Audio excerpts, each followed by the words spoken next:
So in terms of someone who is in this dilemma of jumping into something like this, but obviously most of the time you can't have all your ducks in a row, to do something.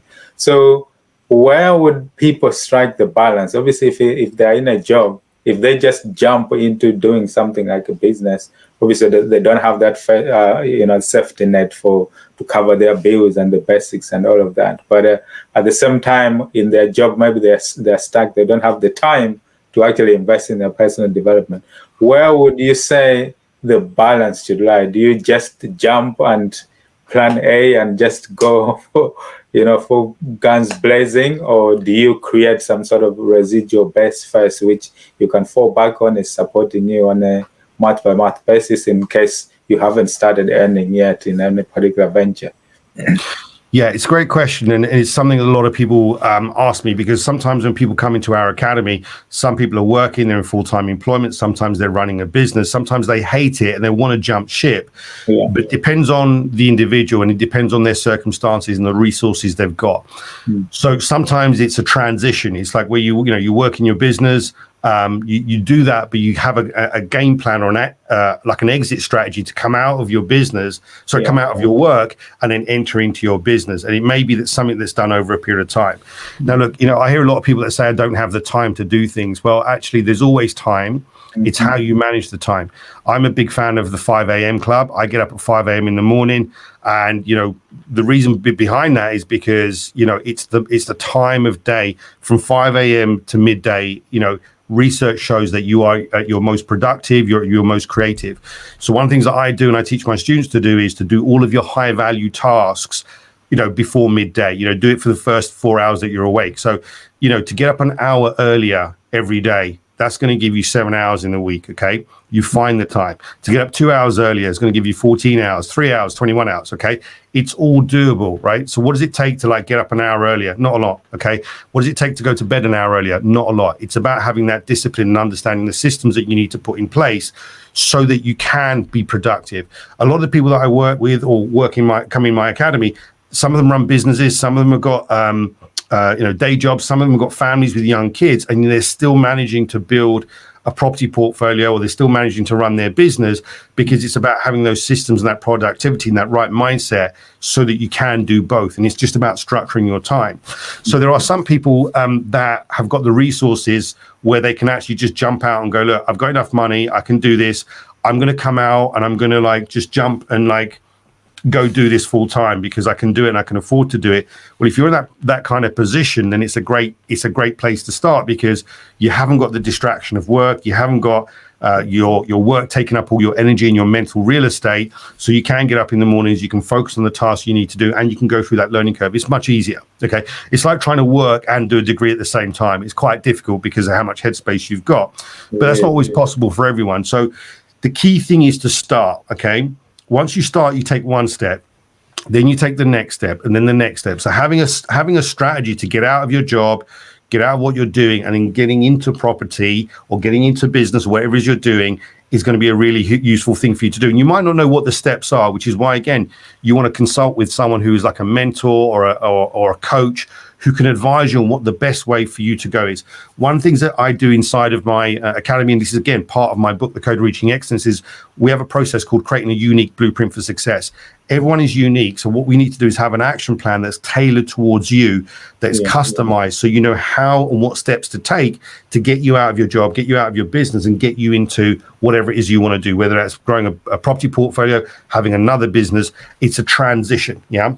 So if you've got someone who's done it before, who's got the wisdom, the insights to show you what the path of least resistance is going to be for you, it's way better than trying to figure it all out on your own. Yeah. That's brilliant. And you touched upon important aspects in the sense of values and things that are important to you and you're passionate about. Because I think John DeMott talks about values quite a lot.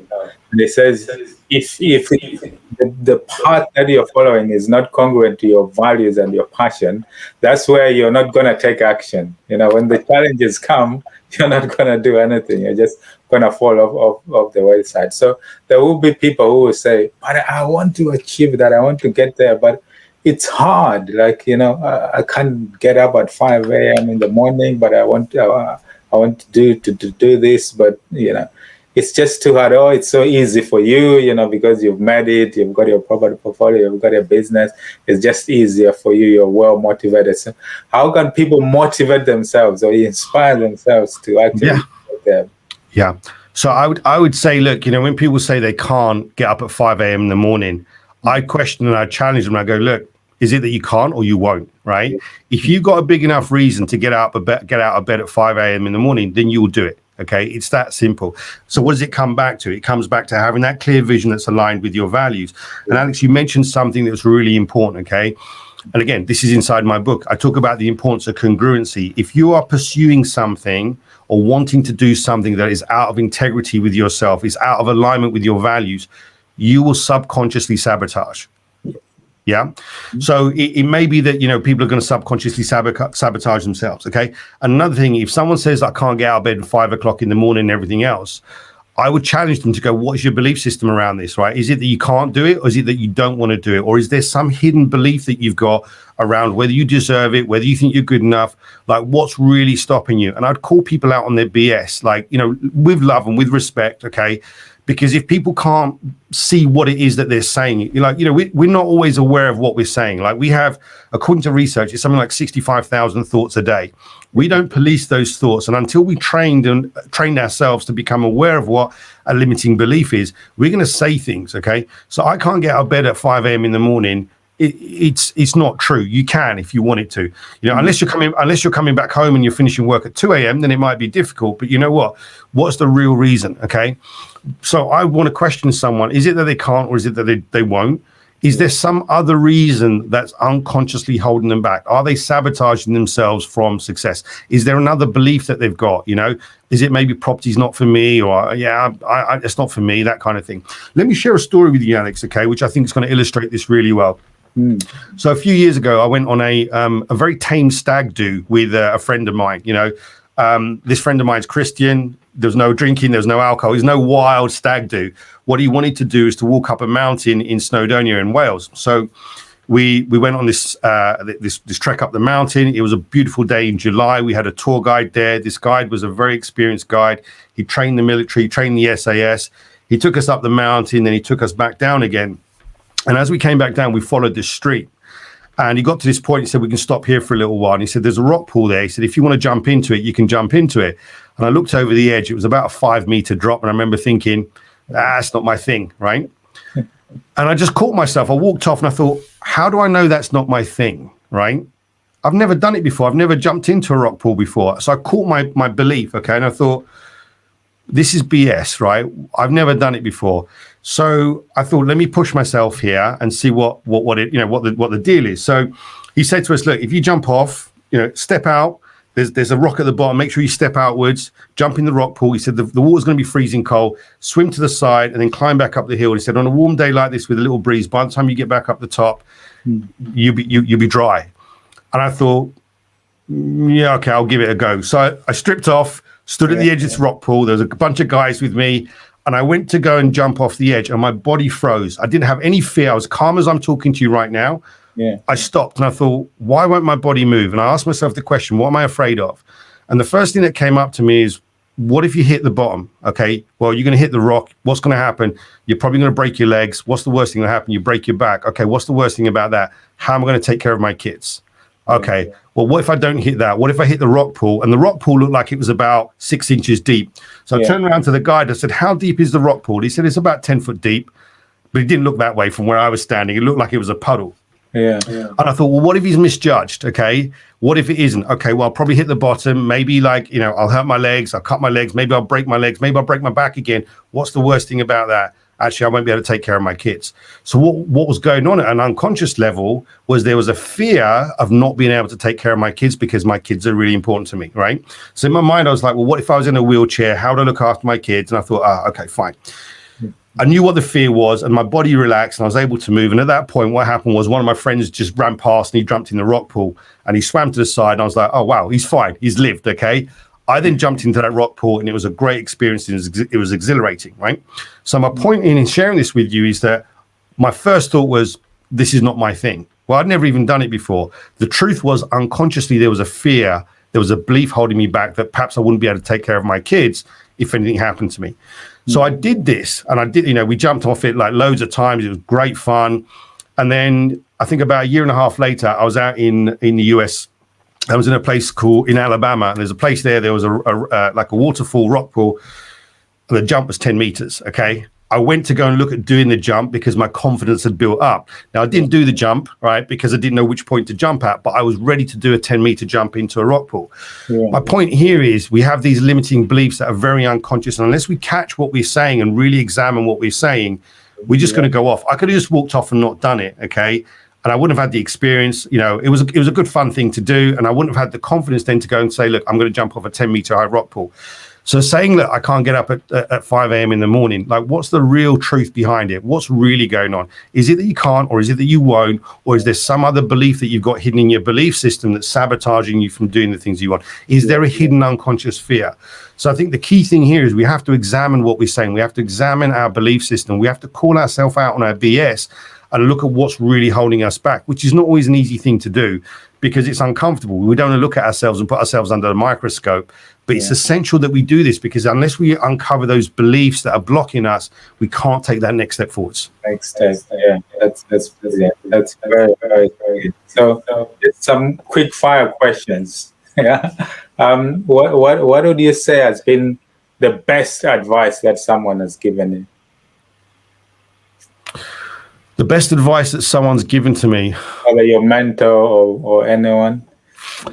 There's probably lots. I'm just trying to think what maybe. Yeah, put some context to it. I've had lots and lots of good advice in lots of different contexts. I've had many mentors and many coaches over the year. Probably the best bit of advice I was given by one of my mentors was to chase excellence. Okay, and that's what inspired me to create my brand, Reaching Excellence. It was about chasing excellence, being the best version of yourself, but not just in terms of entrepreneurship. It's like, how can I be the best version of myself? How can I be the best dad to my daughters? How can I be the best mentor to my students in the academy? How can I be the best friend to someone? How can I be the best partner to my partner? How can I do that? How can I be the healthiest? How can I be the happiest? And it's about looking at your whole life through that lens and going, what can I do to level up? What can I learn? What can I do to grow? Because ultimately being the best version of yourself means when I'm the best version of myself, that's how I show up to other people. I show up as the best version for my kids and for other people. And also that's where I live my happiest life. Yeah, absolutely. Can you think of what would have been the worst advice that you've received from someone? Oh, yeah. So someone gave me some advice around marriage. And yeah, it was amazing. Yeah, it was not the best advice. So someone gave me some advice around marriage, which is I think is good. It was good advice, but it wasn't specific enough. So I think one of the things someone said to me is, look, learn to love your partner unconditionally, right? Which I think is a great thing if you can, but when you've got people that behave in toxic ways, doesn't matter how much love that you're going to show them or how much love you're going to pour on them. If people are hurt, they're going to still hurt you. They're still going to run their toxic patterns. So, you have to manage that. Just loving someone alone who runs those patterns of behavior is always going to be tricky. It's always going to be a fine balance of how you do things. So that's probably been like maybe the not best advice I've had. Absolutely. Now, looking into what do you do in terms of your businesses and your mentoring and coaching and all of that. How can what are the services that you provide, and how can our listeners find you and sign up to some of your courses and mentorship and join you probably on the mastermind or business property as well? Yeah, absolutely. So if you want to check out and find out a bit more about what we do, go to our website, which is reachingexcellence.com. So we run one mastermind, and that mastermind covers 3 areas really. Okay, it covers property and all things property. It covers mindset, but specifically when it comes to mindset, it's really about having the right mindset so you can execute and implement your property strategies or business strategies. And the third thing that we do is a lot of business coaching, so that we have people who are business owners, people who are entrepreneurs, but sometimes they don't always know how to be super productive. Okay. And the key thing is like it's a double-edged sword being an entrepreneur, right? You can do what you want to do, but you need someone to hold you accountable, because it's going to be so easy for you to procrastinate. So easy for when you're supposed to be working. Oh, let me leave this email for a minute, or let me leave this task for a minute. Let me just go check on my phone and see what's going on Facebook and Instagram, or whatever it is that we do. It's so easy to get distracted and go into what I call black holes that will suck your attention and your time. So we have one academy that we run. And again, information's on our website. That's where people can go if they want to find out about like working with me. If you go on the website, also, if you want to book a call with me, I'm happy to have a chat with you. We also have a lot of content on social media. We're growing our YouTube channel. So our YouTube channel's got a lot of property related videos, a lot of high performance related videos. We're going to be bringing out some mindset stuff there. So there's a lot of great free content that you can have there as well. We want to give out more stuff. And again, also on the website, we've got the book, The Code of Reaching Excellence. We've got a couple of master classes that people can enroll on as well if they want to go and learn about property, or if they want to learn about implementation and execution when it comes to property or businesses. So that's what they can do. Always happy to speak to people if they want to have a chat with me. Always happy to have a chat. If we can help, then more than welcome, more than happy to do that. Brilliant. So that's been a lot of golden nuggets there, Akhtar. It's been such a pleasure speaking to you and getting to catch a glimpse of the things that you can share, and just the mindset bits as well. It's just mind-blowing for people, and a lot of our listeners are gonna relate and catch that as well. So thank you very much for coming on and speaking to us. So I'm sure we'll be catching up soon, and it's been a pleasure. Yeah. Thank you so much for having me. It's been a pleasure to be here and share this with you and your listeners.